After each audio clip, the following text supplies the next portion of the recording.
Cristo. Le damos a todos y cada uno de ustedes la más cordial bienvenida en el nombre del Señor. Vamos a compartir la palabra de Dios en el libro de los Hechos. Vamos al capítulo 9. Hoy quiero reflexionar acerca de la conversión de Saulo, la conversión de Pablo de Tarso. En el Nuevo Testamento hay un libro histórico.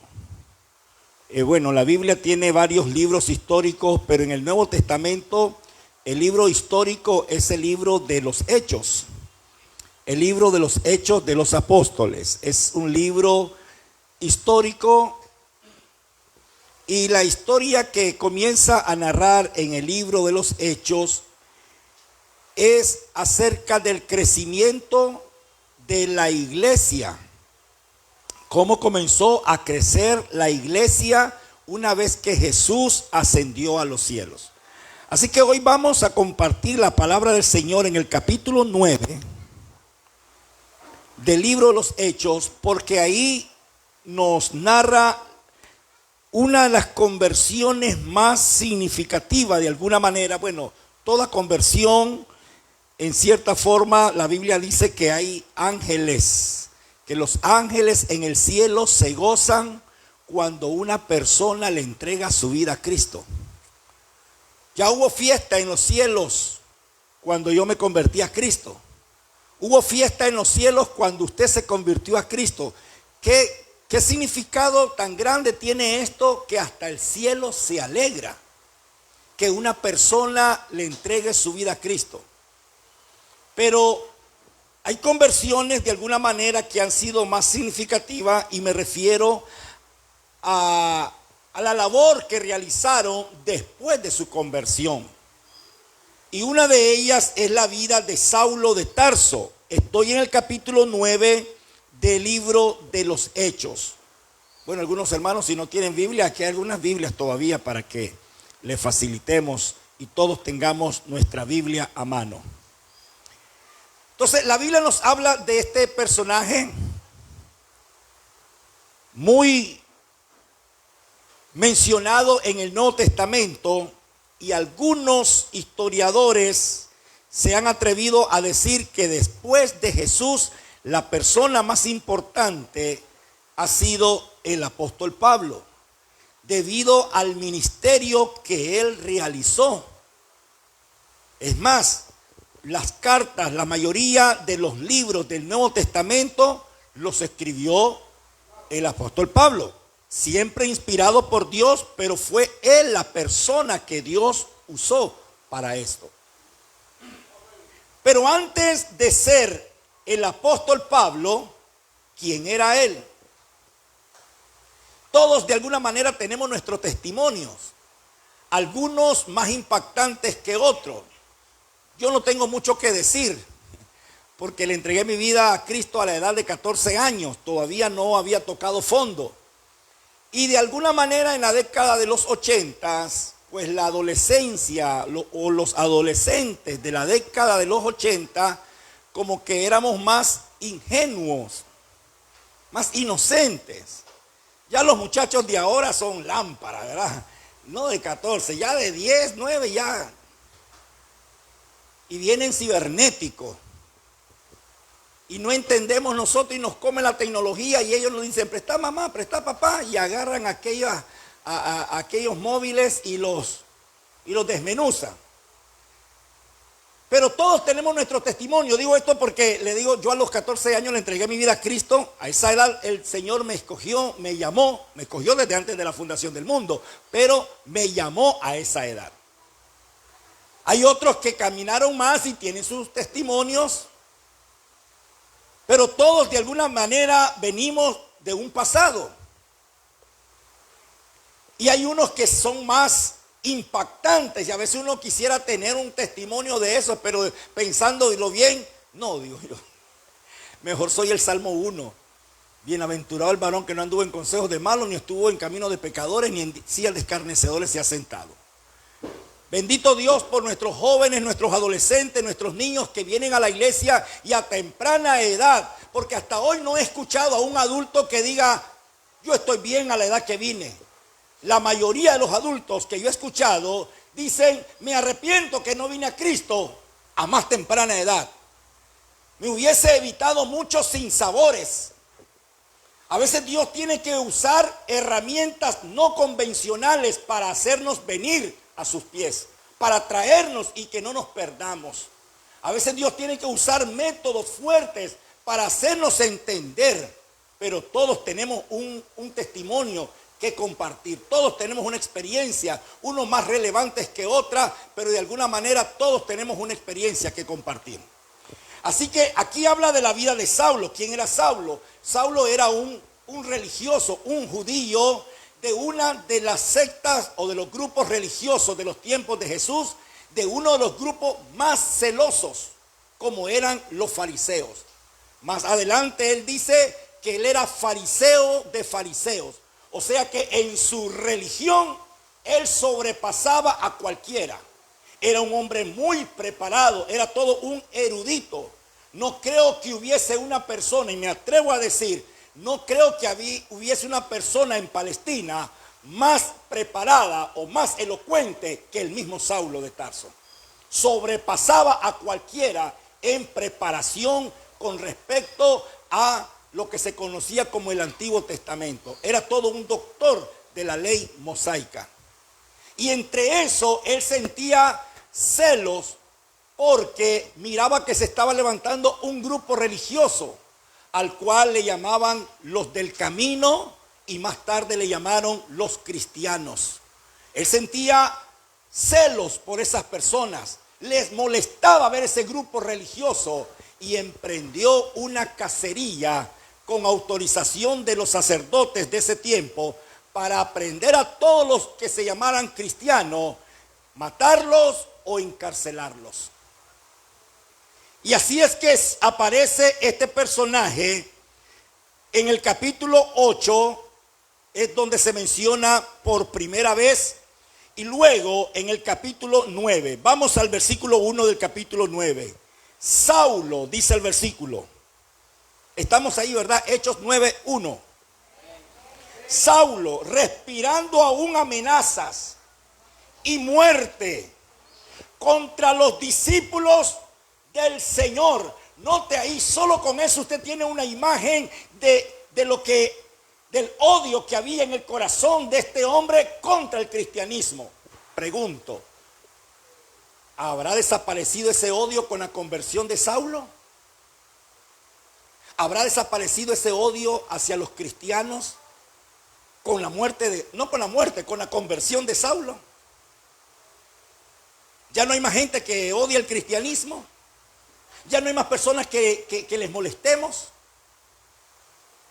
Congregaciones enteras se han visto en problemas. Justamente ahorita nosotros tenemos un problema con otra de nuestras iglesias.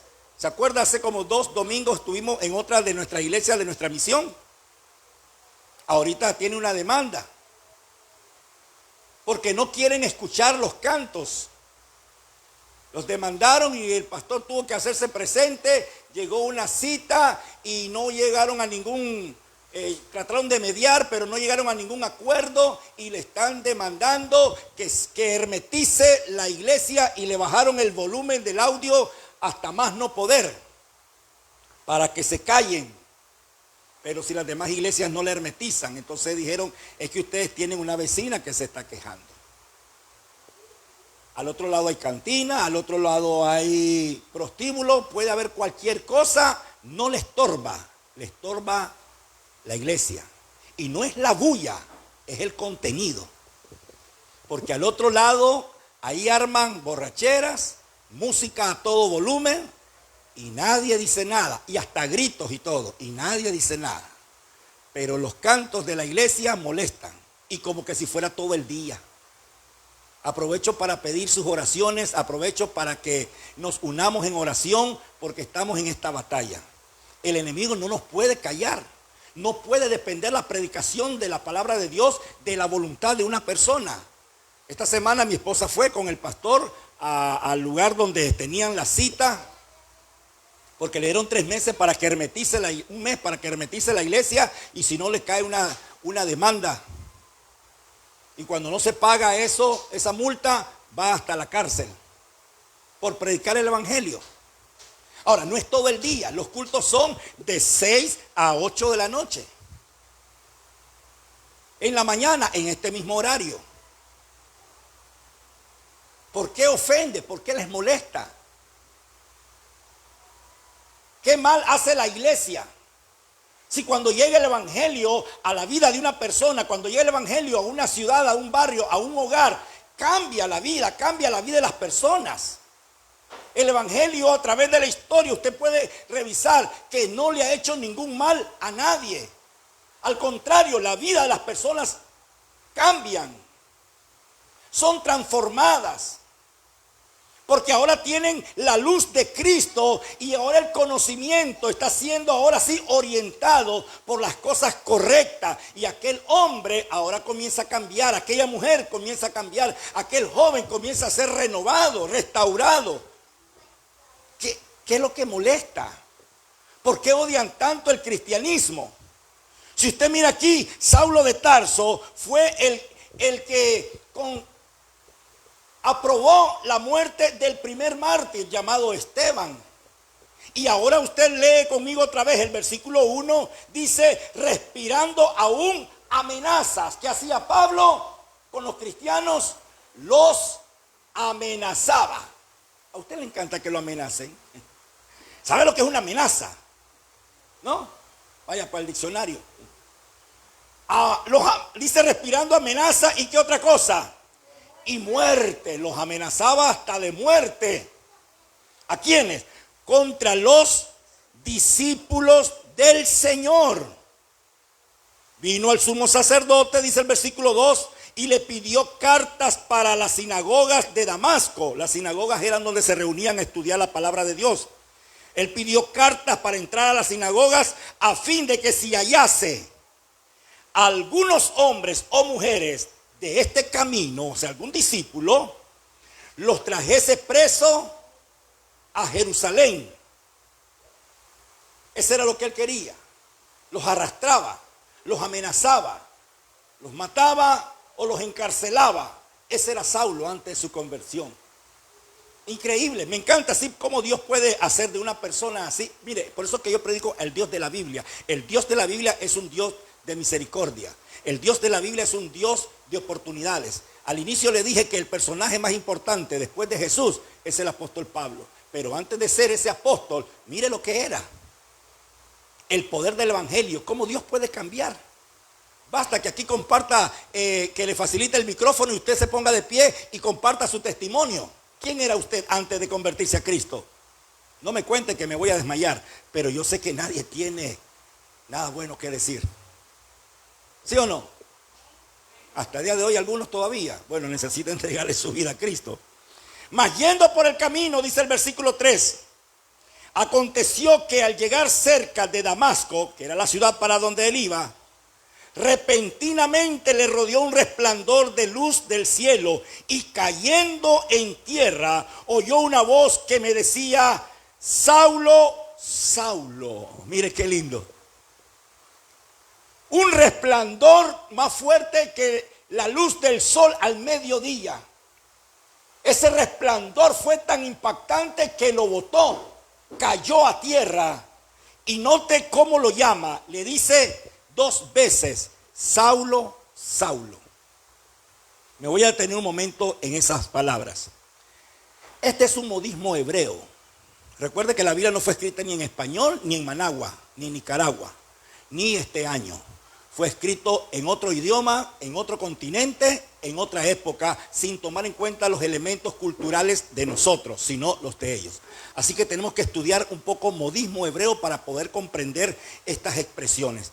En el modismo hebreo, cuando se menciona 2 veces el nombre de una persona, es para referirse a la intimidad y a la cercanía, al conocimiento que tenés de esa persona, de ese individuo.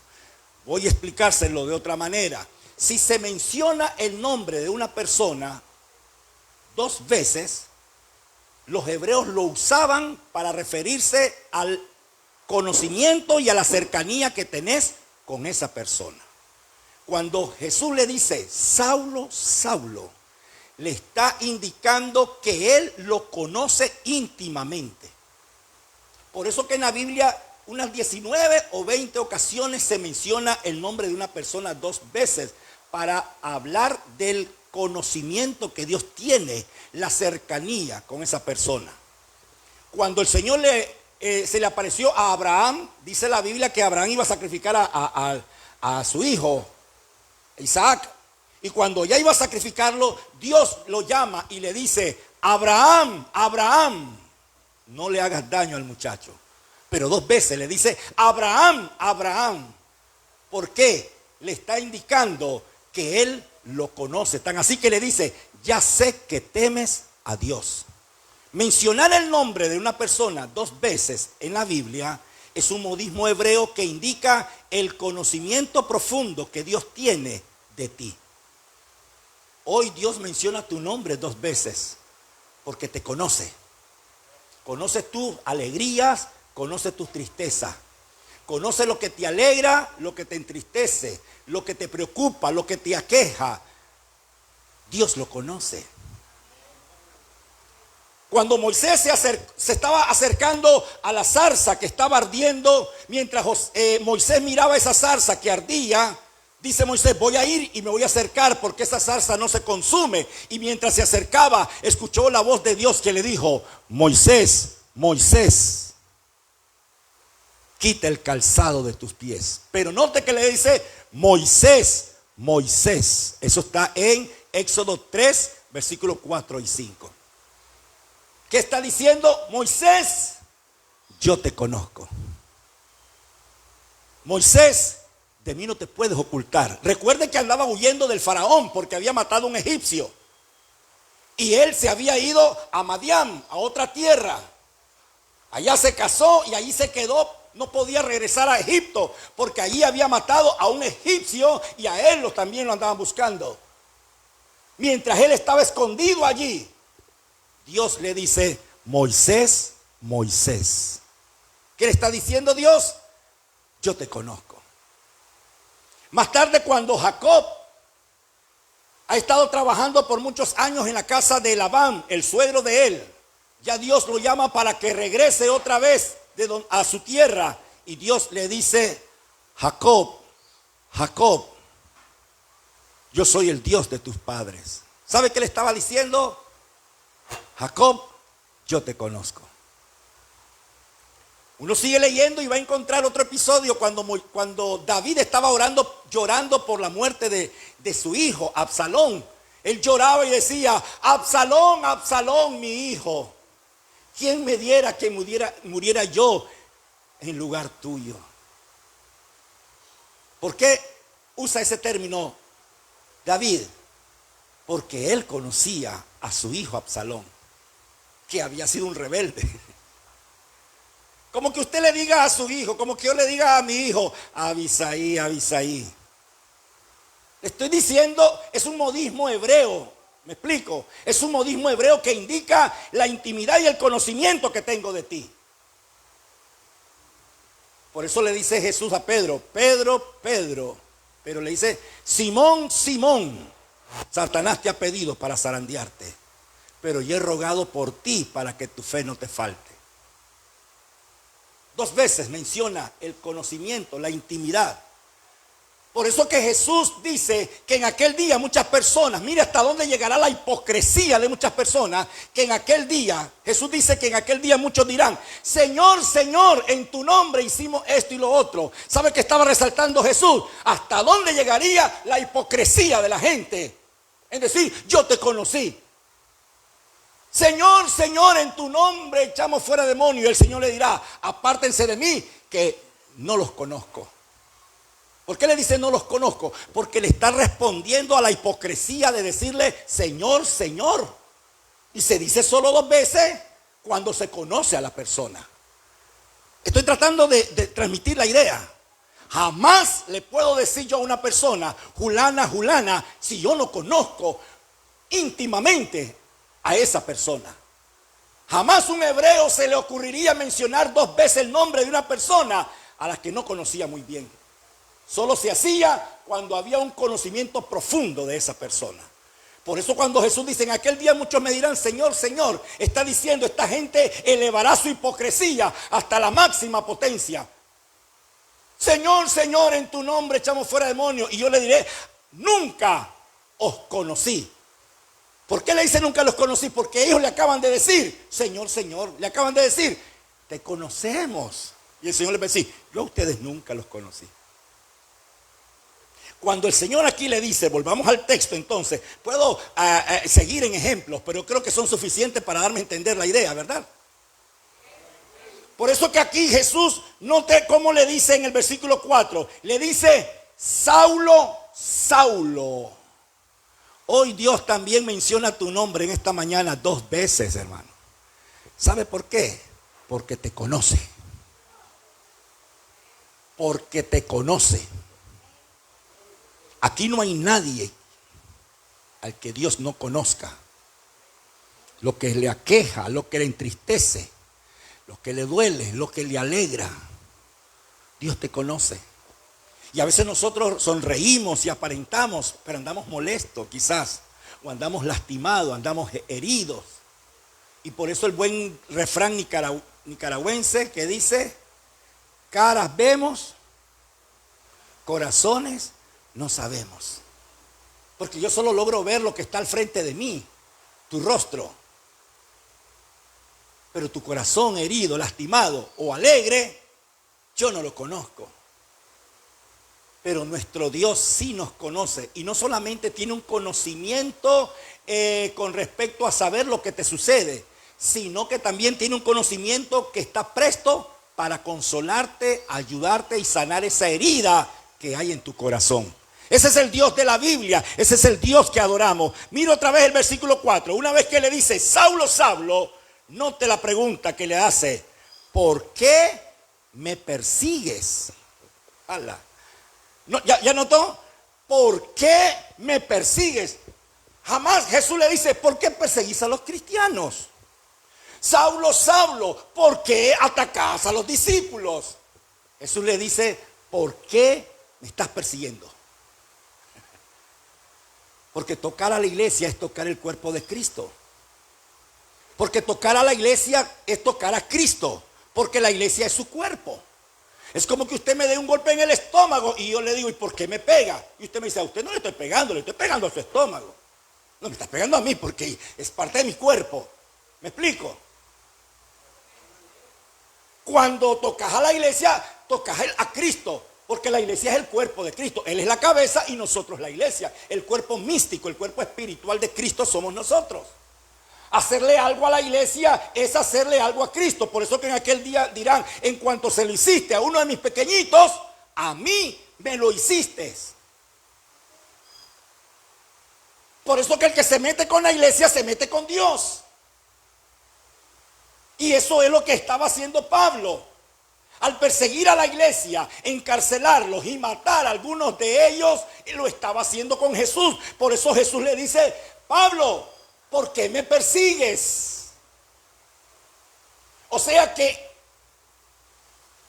el enfrentamiento era directo con el Señor. Yo recuerdo cuando estábamos en la colonia donde comenzamos a hacer los cultos, allá en Bolonia,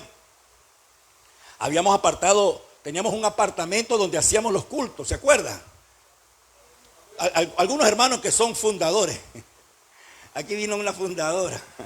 Algunos fundadores, ¿se acuerda que ahí teníamos el lugar? Lo mismo nos salió una vecina, pero esa era de billete. Esa sí me puso chirizo porque era un accionista de un medio de comunicación de acá en Nicaragua y de un apellido sonado. Nos tiró al abogado, que era un abogadazo, porque hay abogaditos y hay abogadazos, ¿verdad, hermana Darling? Hay abogaditos de escritorio y hay abogadazos. Y usted se imagina, una persona copetuda va a tener un abogadazo. Y nos tiró tocan el timbre y yo salgo, entonces llega uno y me deja una carta ahí, una circular, no sé qué era, pero donde me dice que, y miren, nuestros cultos eran a las 4 de la tarde. Teníamos un audio inferior, pequeñito, pequeño, y era cerrado. Pero hermano, a veces hasta uno, sin audio, los gritos del vecino se escuchan. Y ahí se escuchaban los cantos. Y la señora me tira una amenaza. Y me dice que me da la oportunidad de que suspenda los cultos, que no quiere bulla, porque si no me va a meter una demanda. Yo me asusté porque sé con quién iba a venir el pleito. Y yo ¿de dónde me defiendo? Si ese tiempo todavía la abogada de la iglesia ni estudiaba eso para defenderme. Entonces vine yo, agarré la carta y me fui para el templo. Me arrodillé y abrí la carta. Le dije, Señor, aquí te mandaron, Padre. Fue lo único que se me ocurrió, porque ¿a quién iba a ir, hermano? A llamar a la hermana. Ya hubiéramos ser dos los que hubiéramos estado con miedo. Entonces yo solo me arrodillé y abrí la carta y le dije, Señor, aquí le mandaron. Porque es Él, no yo. La obra es de Él. A Saulo le dijo, ¿por qué me persigues? Así que esa carta no iba dirigida a mí, era para el Señor. Y a mi mente vino un texto que decía Éxodo 13:14. Éxodo 13:14. Pero me sonaba aquel texto y busqué en la Biblia e inmediatamente. Y dice el texto, Jehová peleará por vosotros y vosotros. 14:13. Jehová peleará por vosotros y vosotros estaréis tranquilos. Cerré la carta y ya ni seguí orando. Señor, gracias. A los días mandó otra, la segunda. Y yo decía, aquí le mandaron otra. Al final no llegó a más. Solo fueron sombra. Solo sombra, fue. No me hicieron nada. No sé qué pasó, pero la parqueó. Ahora mi esposa, que anduvo con el pastor, anduvieron a los lugares, que llevan estos casos, a las instancias que llevan estos casos, le dijeron, mire, vamos a poner otra cita para ver si podemos mediar. Pero como conocemos a esa persona que no quieren que uno pase por la calle, no podemos estacionar vehículos, es problema. Entonces mi esposa le dice, con esa señora no vamos a llegar a nada. Usted sabe que sí, dice la que está atendiendo. Nosotros sabemos, ella ya vino aquí, es una señora muy malcriada. Pero y de ahí tenemos que citarla para que a ver si median. Yo estaba en otra diligencia y después llamé a mi esposa, ya salí, me dice, ya voy para la casa. ¿Qué acordaron? Dice que vamos a ver si podemos mediar con esta persona. Hay que orar, me dice, que Dios le ablande el corazón. Yo digo, que se lo ablande o que se lo pare.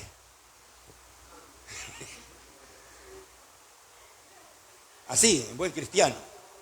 Que Dios le ablande el corazón. Bueno, le digo, Dios sabe lo que puede hacer. O se lo ablanda o se lo para de un solo. Pero la predicación de la palabra no puede depender de una incircuncisa. La predicación de la palabra no puede depender de a la voluntad, a merced, a que se ablande, a la generosidad de una persona. Si Dios, hermanos, es dueño de todo. No, y eso que nosotros no abusamos comparado a otros de nuestros hermanos. Hay congregaciones, queridos, que yo no quisiera ser vecino de ellos. Así, hablando honestamente, hay congregaciones que yo como pastor no quisiera ser vecino de ellos. Porque se arman unos desorden mayúsculos. Y yo de eso estoy consciente. Yo sé que hay sus 4 hermanos imprudentes que hacen unas vigilias. Pastor, mañana es feriado, hagamos vigilia. Y pegan una vigilia y las pobres gente desvelándolas. Hermano, si mañana es feriado, vamos a dormir y mañana nos reunimos a hacer oraciones. ¿Para qué va a desvelar? No, que pase y después se van a dormir. Yo no soy de esa línea, pues usted sabe que soy bastante conservador. Y yo sé que hay iglesias que abusan. Pero por lo menos la línea del pastor de nuestra congregación que está a cargo, y nosotros somos bastantes conservadores y no abusamos del audio, no abusamos de los horarios.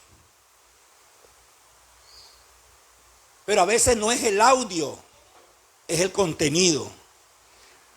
Pero las personas tienen que estar conscientes que cuando tocan a un cristiano, tocan a Dios. Pues el texto dice, Saulo, Saulo, ¿por qué me persigues? Vamos al versículo 5. Y dice, él, o sea, refiriéndose a Saulo, él dijo, ¿quién eres, Señor? Parece que ahí ya está, hasta ahí ya está convertido. Porque para decir a Jesús, Señor, ¿quién eres, Señor? Y le dijo, yo soy Jesús, a quien tú persigues. O sea, no estás persiguiendo a los cristianos, me estás persiguiendo a mí. Y luego le dice, aquí hay un refrán que usaban los hebreos, y ya se lo explico.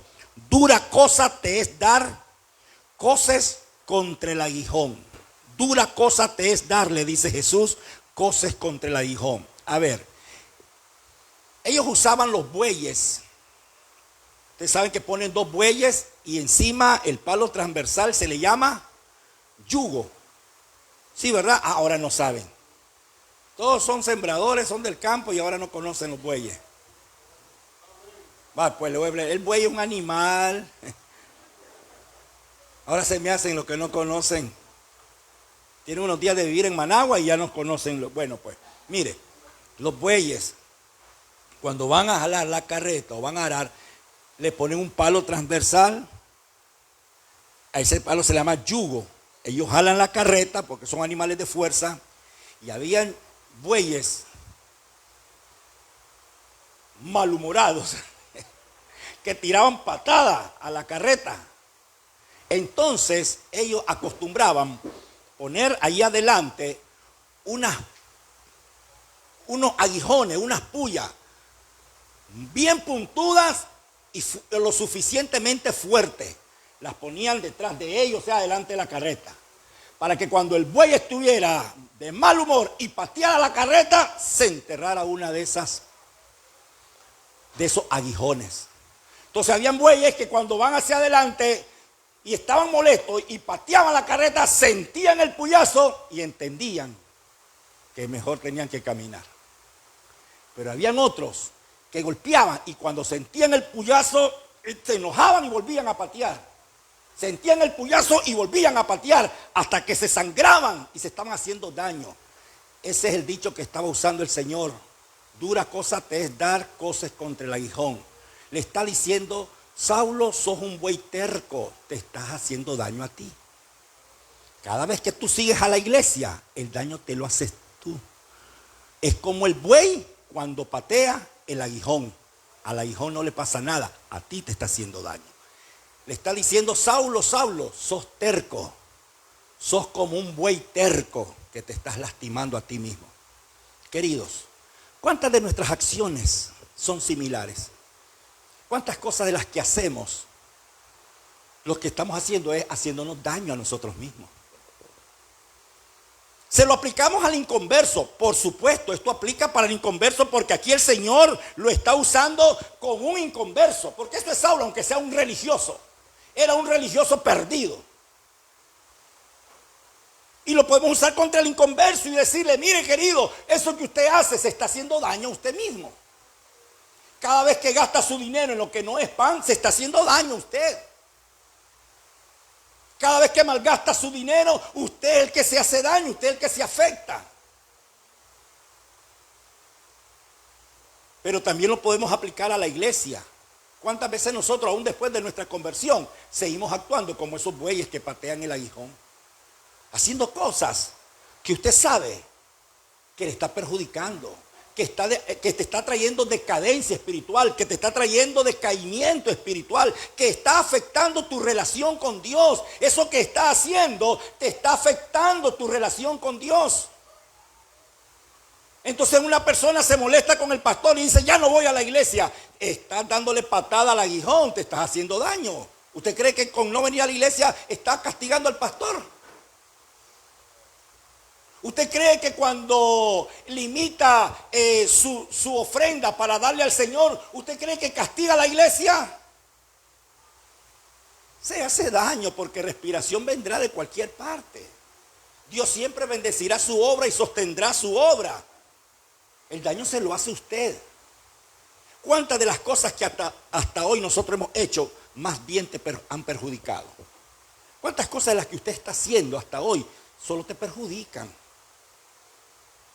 Nosotros estamos aquí viendo 20 siglos después estamos leyendo la historia de Saulo, porque esto fue en el primer siglo, y podemos decir, qué bárbaro Saulo, todo lo que estaba haciendo se hacía daño a sí mismo. Mas es una lección para nosotros. Así actuamos muchas veces, o así hemos actuado en muchas ocasiones. Las cosas que estamos haciendo más bien nos perjudican.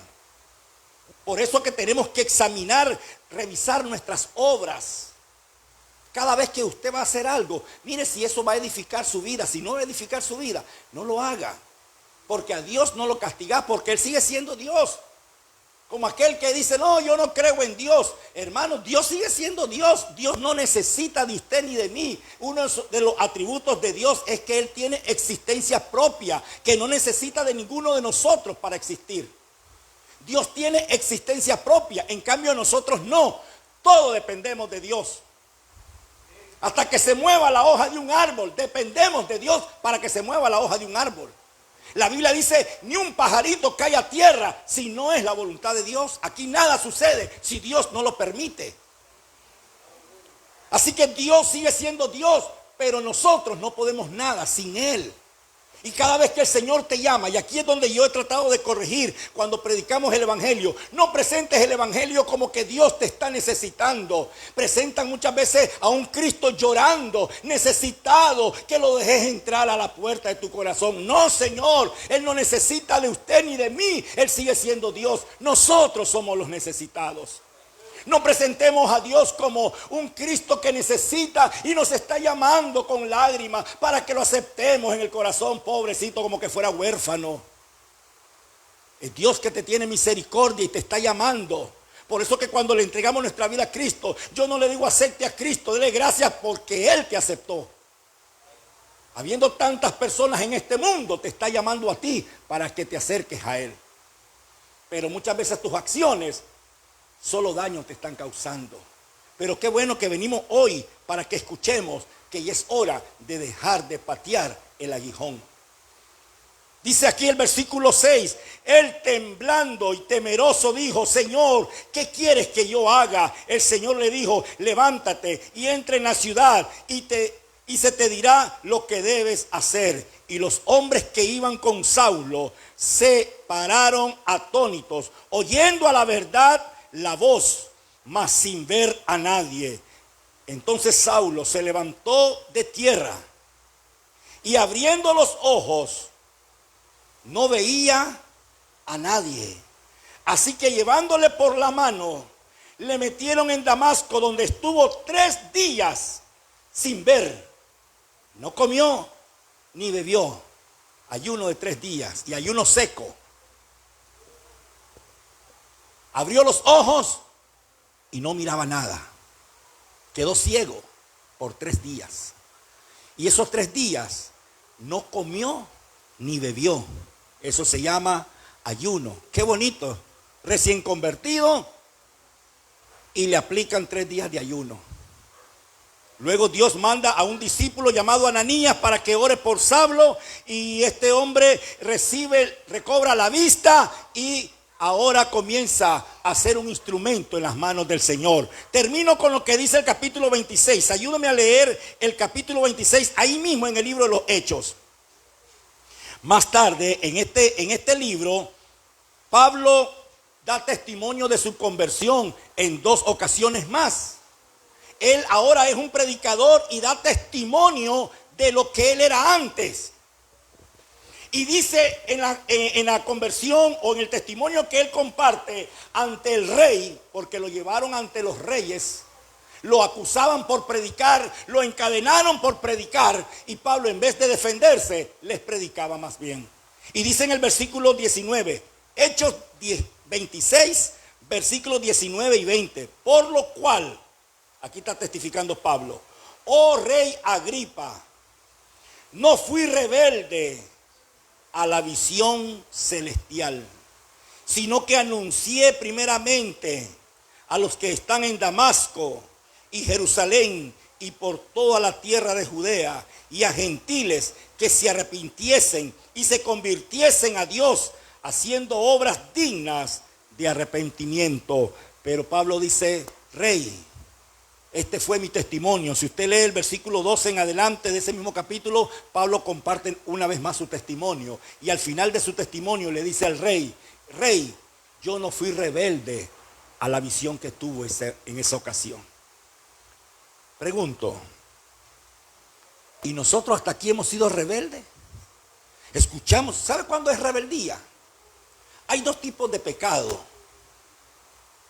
Y aquí cierro mi exposición. Los pecados de ignorancia y los pecados de rebeldía. La ignorancia es cuando nosotros desconocemos algo y lo hice por hierro, como le llama en el Antiguo Testamento. Los pecados por hierro. No quiere decir el metal, hierro. Era por errar. O sea, habían pecados que las personas cometían por ignorancia. Yo no sabía esto y lo hice. Yo recuerdo en una ocasión recién convertido al cristianismo, no conocía nada, mucha mayor cosa, y yo cometí algo. En mi inocencia, ingenuamente, cometí un delito que no sabía que era pecado. Después le conté al pastor y me dice, eso es pecado. Me dice, pastor, eso es pecado, eso es pecado. Y me corrigió con 6 meses de disciplina. Me montó 6 meses de disciplina, pero yo no sabía, pastor. Sí, eso es pecado, hijo mío. Y me pusieron 6 meses de disciplina. En aquel tiempo, en la década de los 80, que por cualquier mala mirada te ponían en disciplina. Ok, hay otro pecado que ya es por rebeldía. ¿Cuál es ese? El que dice Santiago, que el que sabe hacer lo bueno y no lo hace, ese ya es rebeldía. ¿Por qué? Porque yo ahora ya sé y lo sigo haciendo. Ahora ya conozco, tengo instrucción y sigo en el mal camino. Ya no es ignorancia, lo tuyo ya es rebeldía. Y la rebeldía se castiga más fuerte que la ignorancia. Que Dios nos ayude para que en nuestros corazones no haya rebeldía. No es una la persona que le hablamos del Señor y dice, no, sí, yo sé, no, yo sé, sí es verdad, yo sé, sí es cierto, yo sé. ¿Le va a entregar su vida a Cristo? No, yo sé, pero no. ¿Se llama ignorancia o rebeldía? Qué lindo, ¿eh? Y de los rebeldes, nada bueno se ha escrito.